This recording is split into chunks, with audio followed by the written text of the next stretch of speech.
Elektabilitas Baca Pres dan Bacawa Pres Anies Baswedan Muhaimin Iskandar pasca pendaftaran terus meningkat. Sahabat Babatupa, salam jurnalisme kampung, salam sehat, amin ya rabbal alamin. Kita tahu elektabilitas dan tingkat keterpilihan Anies Rashid Baswedan Abdul Muhaimin Iskandar berdasarkan hasil sejumlah lembaga survei menempatkan pasangan ini ke urutan paling terakhir. Biasalah, hasil ini tentu baik bagi tim dan relawan Amin sebagai pemicu semangat berjuang menuju perubahan Indonesia yang lebih baik. Karenanya, perlahan dan insya Allah pasti usaha tiada berkhianat hasil. Ada sesuatu yang bikin gembira sebetulnya jika hasil survei terkini, kredibilitas dan produk lembaga survei berdasarkan kajian akademik ini jika benar, maka bisa jadi dua kandidat lain akan was-was, bahkan waspada. Contohnya, bulan Oktober kemarin, tingkat keterpilihan Amin mengalami guncangan turbulensi positif yang hampir merata di seluruh daerah. Di Pulau Jawa misalnya, Provinsi Banten, lembaga survei indikator dan LSI sama-sama memposisikan Anies di angka 43,9%, menggeser tipis Prabowo di angka 42,9% dan Ganjar terpuruk hingga 10,6%. Nah, atau kita bisa menonton kembali rilis hasil survei dan setelah nonton kita akan mencoba untuk memberikan sedikit reaksi terhadap pesan-pesan video di kanal YouTube berikut ini. Baik, nah ini dia kita akan lihat survei elektabilitas Capres 2024 di Pulau Jawa. Kita akan awali terlebih dahulu di Banten. Ini adalah hasil survei yang dilakukan oleh lembaga survei indikator mulai 16 sampai 20 Oktober 2023. Anies Baswedan, Ganjar Pranowo, dan Prabowo Subianto. Saat ini di Banten paling tinggi adalah Anies Baswedan dengan 43,9%, kemudian disusul yang kedua adalah Prabowo Subianto 42,9%, sementara hanya 10,6% saja pemilih yang memberikan suaranya kepada Ganjar Pranowo. Ini sekali lagi kami informasikan hasil survei indikator.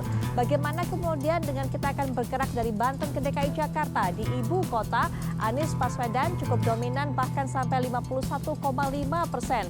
Kemudian di bawahnya menyusul Prabowo Subianto, sementara itu tertinggal jauh, gapnya cukup banyak dengan 14,14%. Suara yang diperoleh oleh Ganjar Pranowo menempatkannya ada di posisi buncit dari perolehan suara di DKI Jakarta. Kita lihat kembali, kalau kita bergeser kembali ke Jawa Barat, memang tidak seperti hasil survei lainnya tadi yang memberikan suara Prabowo Subianto sampai lebih dari 50%. Tapi setidaknya unggul di sini 41% Prabowo Subianto, beda 2% dengan Anies Baswedan yang ada di bawahnya dengan 39,5%. Sementara Ganjar Pranowo hanya bisa mendapatkan 16,5% di sana. Sahabat Babatupa, sekali lagi, jika hasil survei ini nyata adanya dan Anies Rashid Baswedan memang selama ini terpuruk di hasil survei, maka pasca deklarasinya bersama Abdul Muhaimin Iskandar di Surabaya lalu, terbukti geliat keterpilihan itu semakin merekah. Seperti dalam video tadi, di bulan Oktober peningkatan elektabilitas keterpilihan secara signifikan juga terjadi di sejumlah kantong-kantong Partai Kebangkitan Bangsa (PKB).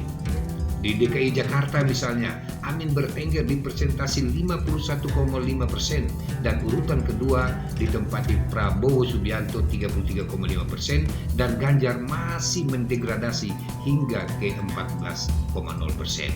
Sahabat Babatupa, dalam video tadi di Jawa Barat memang terbilang tangguh Bapak Prabowo dan memimpin elektabilitas hingga saat ini, meski bersisian sangat tipis dengan Amin yang sesuai hasil survei Foxpol Center, yaitu Prabowo dalam hasil survei itu di angka 41% dan Amin yang sebelumnya terkungkung di angka belasan persen justru melesat ke posisi kedua dengan perolehan 39,5% meninggalkan Ganjar Pranowo yang cuma 16,5%. Lalu bagaimana dengan elektabilitas Amin di 3 daerah di Pulau Jawa, yaitu Jawa Tengah, Jawa Timur, dan Daerah Istimewa Yogyakarta?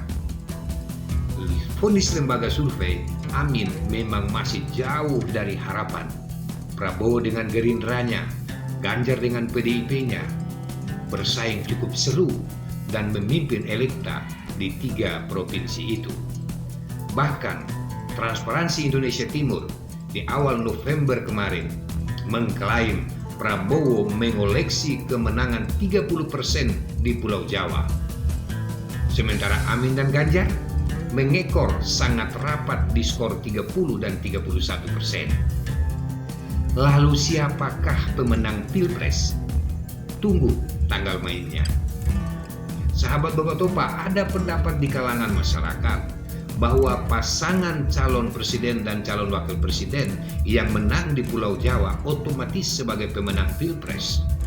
Ada pula yang bilang bahwa pemilih di Pulau Jawa adalah penentu presiden dan wakil presiden. Ini mitoskah? Faktakah? Benarkah demikian? Belum tentu, Pak Bos. Nah, begini, memang jumlah pemilih Pulau Jawa lebih besar dari separuh pemilih Indonesia, 56%. Dan fakta ini bisa jadi pemilih Pulau Jawa adalah basis suara penentu kemenangan. Namun, sekali lagi, kondisi persaingan ketiga pasangan calon presiden wakil presiden yang sangat tipis digit ini tentu membuka peluang bahwa akumulasi suara pemilih di luar Pulau Jawa akan jadi penentu dan memastikan siapa presiden dan wakil presiden mendatang. Pemilih Sumatera, Kalimantan, Bali, Nusa Tenggara, Sulawesi, Maluku Utara, dan pemilih yang ada di Papua tentu punya penilaian, punya selera, punya harapan, punya gagasan, dan juga punya cara memilih dan memenangkan pasangan presiden dan wakil presiden idamannya.